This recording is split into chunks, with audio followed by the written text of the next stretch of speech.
Okay, it's 11 o'clock. We should get going. So our guest this week is Richard Hall from Hydrogen One Capital Growth, and he'll be updating us with what's going on in the hydrogen sector. But before we get there, a few bits of news to run through, as usual. So firstly, Manheden, and then BlackRock American Income. Both of these news came out this morning, and Renewables Infrastructure Group. So we'll start with Manheden. That is its track record, more or less since launch, I think. And actually, it doesn't look too bad, but you can see the extent of the discount there. The discount got very, very wide until they said, we're going to give up and do something else. Even now, the discount is about 11%, and there's a good reason for that, as we'll explain. So this is the 10 largest holdings. It's a very concentrated portfolio. If you remember, it was all about energy efficiency. That was the theory. I think the messaging was a bit confused around that. A lot of people didn't really understand. It was in the environmental sector, and it held things like Alphabet and Airbus and stuff. Everything had a reason to be there in their eyes, so that was fun. Some of it is unquoted. Vantas Clean Energy is a fund that's a limited partnership fund, and the TCI Real Estate Partners 4 is the same thing. So that's another kind of limited partnership type fund. So it's about 20% of its assets are in unquoted. Liquidating. So there's a meeting to approve that on the 25th of March. And you're not going to be able to deal in the shares after the 24th. So please do bear that in mind if you're a holder. There is a dividend that's already gone XD that'll be paid on the 24th of March, 2.1p. And the NAV after that ex-dividend is 175.7p, 143 million. Once the liquidator is appointed, and it needs 75% approval to get that done, I think that probably happen. The liquidator will take until the 26th of May before it pays anything out. I think that's actually quite a long time. I think they could have got their act together a bit quicker than this.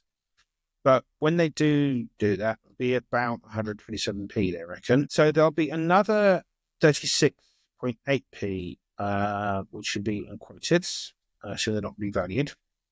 And they're also keeping some money back because at the moment they have commitments to those funds to invest another £13.6 million. So they need to keep that money on hand until they can get out of that. There's no timetable around realising these. They're talking to the general partners, the GPs, about facilitating some kind of transaction. It won't necessarily be at NAV.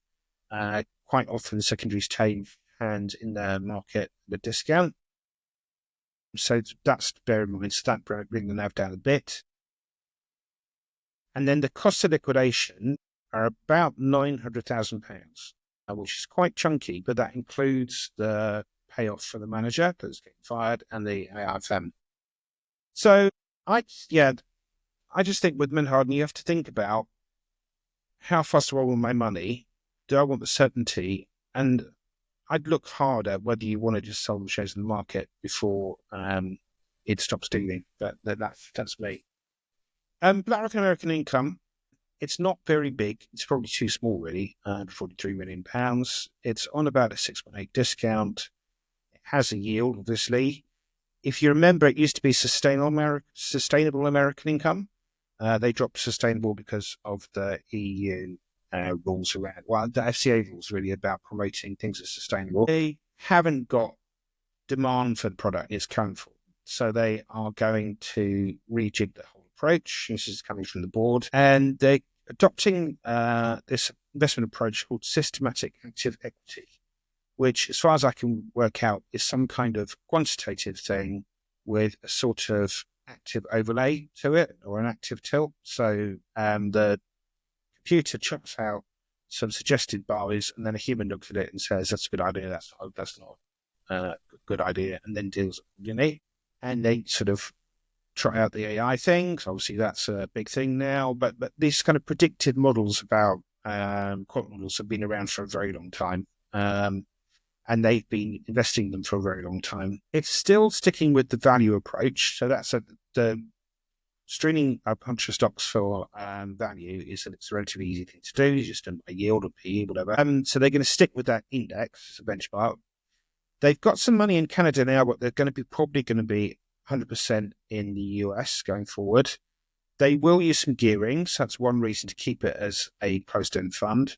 They won't use options anymore because they had permission to use options to help generate some income, and they're not going to do that going forward. So that will come out of the investment approach.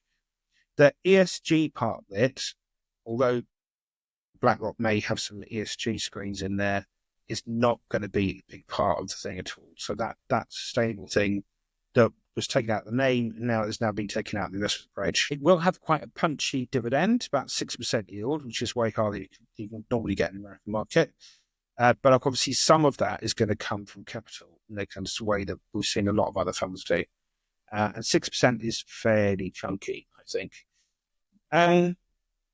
The systematic equity team has been going for a long time, 90 people working in it, 25 billion. I think actually probably should be dollars rather than pounds in large cap strategies.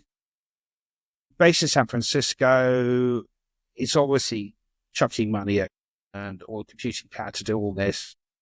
And BlackRock is, if you're going to do this sort of thing, BlackRock's probably not a bad manager to do it. There are two named managers. You've got there Travis and Luzo stuff. What I haven't seen yet is any sign of performance data. I think that might be in the final circular when that comes out. We might look at that to see what it looks like. Given that the computers do most of the work, it is entirely reasonable that the fee gets chopped, and they've more or less cut it in half from 0.7 down to 0.35 and 0.3. A missed opportunity not to base that on the lower of market cap and NAV, which is what, as we said, is probably best practice, and most people seem to be moving to something along those lines.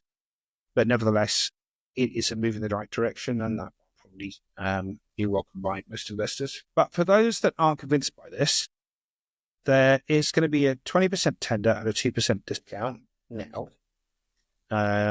You're going to have to elect whether you want to do that or not to April, and then you'll get the cash around the end of April. And there'll be another much bigger one in 2028 that's triggered by underperformance. So basically, the target is to beat the benchmark by at least 0.5% per year, and then saying if you don't manage to do that over a 3-year period under 2028, we're going to give you a chance to get all your money back at a 2% discount for asset value. Now, I think, and there is obviously that other tender there, that if the fund shrinks, I think it's quite likely that if it isn't working, then the whole thing will be wound up before that anyway. But we'll see how we go. In which case, obviously, you won't have the 2% to FAV hit. You'll get out asset value. But so it's a nice throw of the dice, I think, for this. But it could work. I'm not saying it won't. I think it's jury's out a bit. But if it was me, I'd probably hang on and see how it goes. But I probably would like to see what those performance numbers were for the existing strategy. In terms of the costs, the BlackRock are going to cover the cost of the proposal, so they won't cover the cost of the tender offer. So that obviously brings the NAV down as far as that goes. They're going to waive their fees for the first 6 months, which is obviously very welcome. Shareholders are going to get to vote on this at the AGM. But if shareholders really don't like the idea and don't want to keep the fund, there is a continuation vote as well at the AGM before this all happens. I don't think it's going to lose continuation vote. I think it will be approved. So it's like that's that one. TRIG now we've seen a lot of these graphs recently. NAV is sliding. I mean, there's no getting away from that. But the share price reaction has just been way overdone.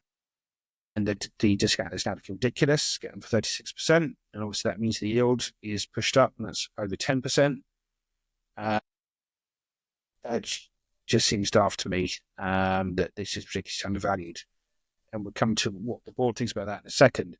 So these results that have come out here, it's a familiar kind of pattern. The NAVs come down again. The dividend target is being edged up, but not by much. It's interesting, disappointing really, the dividend cover was only 1 times last year. but they have had a big drop in income, as you can see there. They've been making disposals, and actually the sales that they've been making have been at a premium to NAV, and that is good news because that suggests that the NAV's about right. They've got another £300 million worth of disposals in the pipeline, and they've been using the money mainly to cut gearing, but a smidgen of it has gone into buyback for £21 million. They've upped the target for buyback to 150, which won't necessarily all be done this year, but that is now the target, which is obviously encouraging given where the discount is. The reasons why the NAV fell, 10-year bond yields have been stubbornly high, and that is pushing up discount rates. So that took off something. Generation was not as good as they wanted it to be, was not as high as they expected. They've got a lot of assets overseas, and sterling strengthened a bit relative to some currencies. They had to rethink the amount of energy that they're capable of generating on an average basis. And we've talked about this before about lower than forecast wind speeds, for example. So that's had an effect. Battery revenues, we know, have been a bit disappointing. They haven't an awful lot of batteries yet, but they are building more of those things. And there's been issues around the grid infrastructure. So, yeah, I mean, all of these things are just half of the course three. They've been affecting everybody. Big news, though, is that they've rejigged the fees. And this has caused a lot of confusion with some people. Why not confuse consternation? Maybe, I don't know the right word to this, but basically it's become a talking point. So firstly, they're cutting the base of the fee to the average of NAV and market cap, which we've seen elsewhere. And as I said before, that's great unless it goes up to a premium, but I think that would be a lovely problem to have. And then obviously some of the board will do something about that. There's a new transaction fee. And I think this has been a quid pro quo. So the board said to the manager, look, we're going to cut the fee because of the market cap so wide. I say so small, it's lower, sorry, I don't know. The discount's too wide. So as a quid pro quo for that, the manager can now earn transaction fees on the sales that it's got planned and also new debt financings. And then the fees that it owns on those, which is about 0.5% of the transaction value, will be added back into the management fee until you get back to where it would have been had they been charging the fee on NAV. So some analysts have been a bit dubious about the whether that's justified or not. I think I'm not decided yet. The interesting thing, though, and this comes back to what we're saying about the really wide discount, that they've introduced this takeover fee, which I'm really generally not a fan of. I'm very happy for managers to get paid out if they're going to get sacked. That's totally fine. But this kind of is like an incentive if they get taken over, which maybe means that they'll be going out looking to get taken over. I really don't know. But the way the fee works is 3% of the excess over NAV plus 3% of the excess over market cap, all capped at just under 5% of the lower NAV and market cap. They must have been thinking about this for a while. It's not a response to the launch of Achilles that we talked about before. I don't think it could even be in response to the takeover of PPGI because we didn't know about that until relatively recently. So clearly, TRIG board have been thinking somebody might come along and buy us given where the discount is. And the manager's been saying, well, if that happens, we want to get paid out. So there we go. I'm not massively in favour of it, but it's there. And obviously, if it did get bid for price premium to NAV, that would be amazing. So that's enough from me.